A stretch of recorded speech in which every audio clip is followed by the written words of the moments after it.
Hello fellas, first let me introduce myself. My name is Desi Ariyani, and in this video I want to talk about technology media in learning.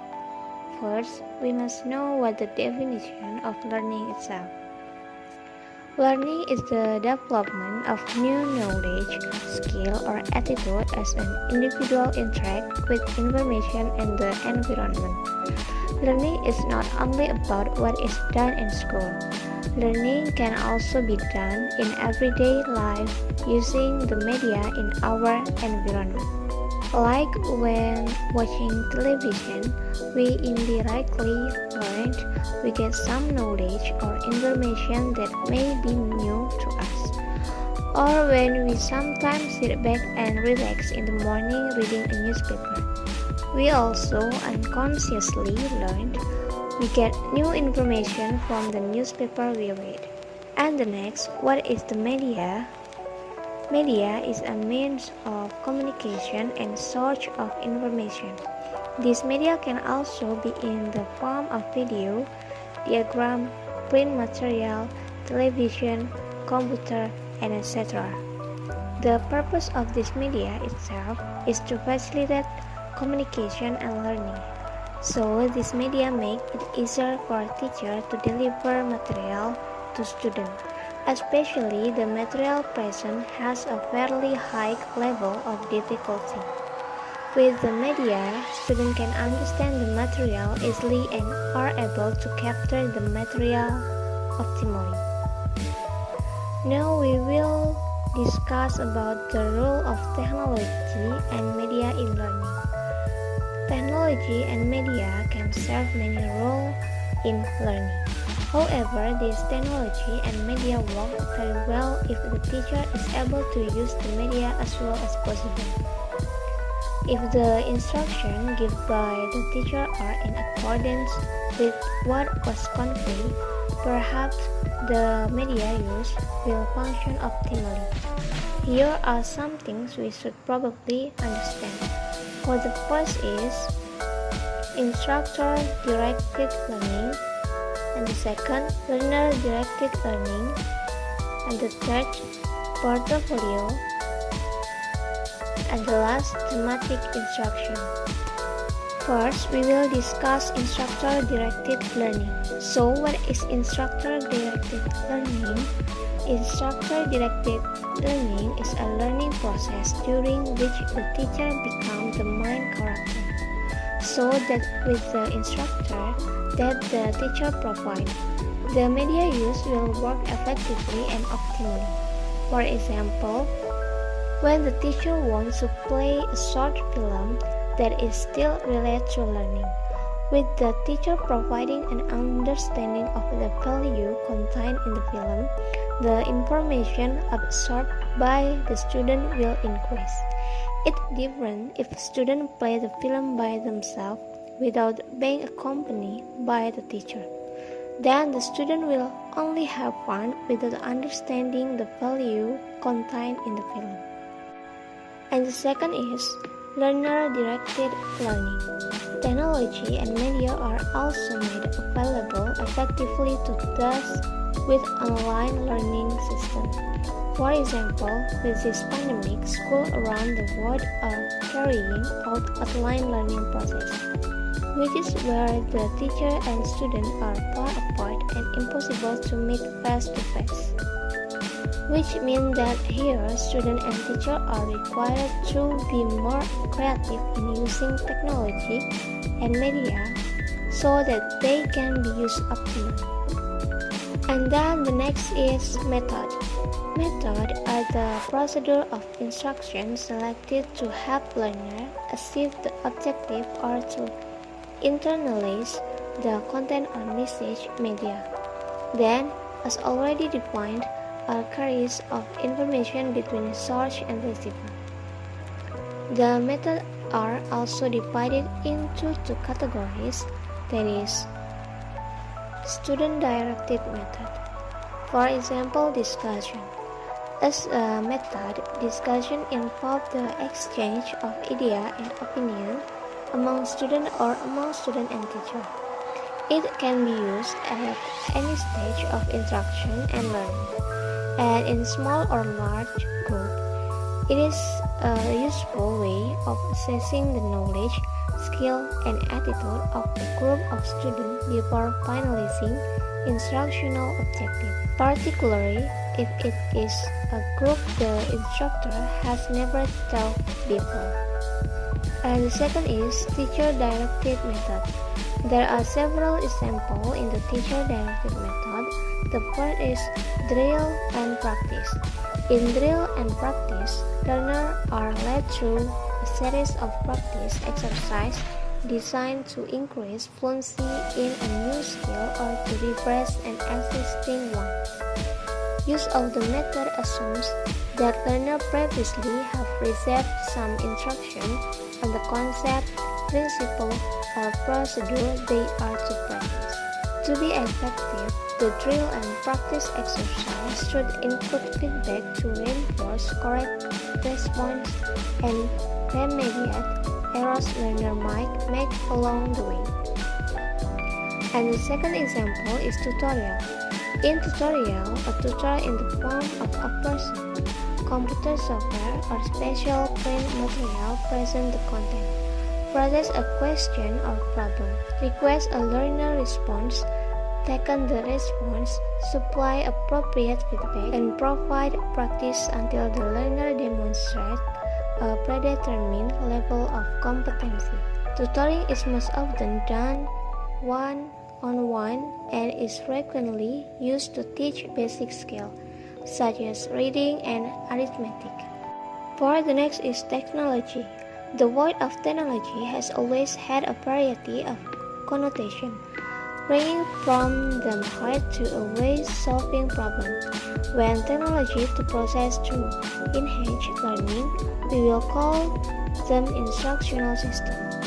All instructional systems consist of a set of interrelated components that work together efficiently and reliably within a particular framework to provide learning activities necessary to accomplish a learner goal.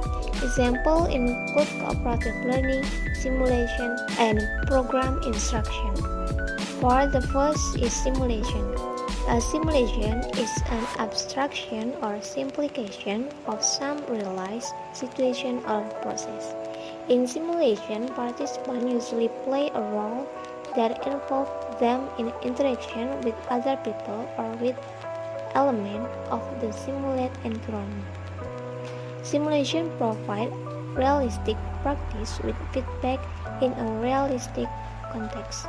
Most simulations include social interaction. One type of simulation, role play, provides relatively open-ended social interaction between and among individuals. Team simulation allows students to use their individual differences. Some computer-based simulation adjust their difficulty level based on the ability of the player. And the next example is program instruction. Program instruction is chronologically the first instructional system and is an explicit application of principle of learning theory, operational conditioning, or reinforcement theory. There are several things that must be understood. There is simulation games. By using the holistic learning method of simulation and game, through participation in simulation game, player can see the whole process and dynamic interrelationship in action. In addition, emotion come into play along with through process. Participants usually experience joy, disappointment, and even anger as they struggle to success. And the next is the Assure model create the learning experience. What's the first? The Assure model.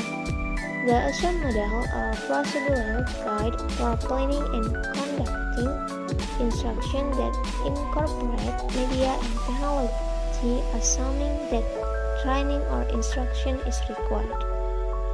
The Assure model focuses on planning surrounding the actual classroom, use of media and technology.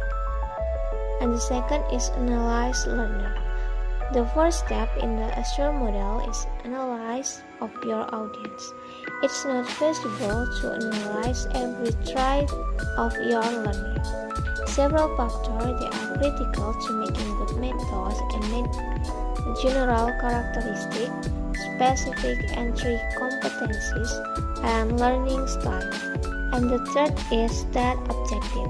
The second step in the Assure model to state the objective of instruction.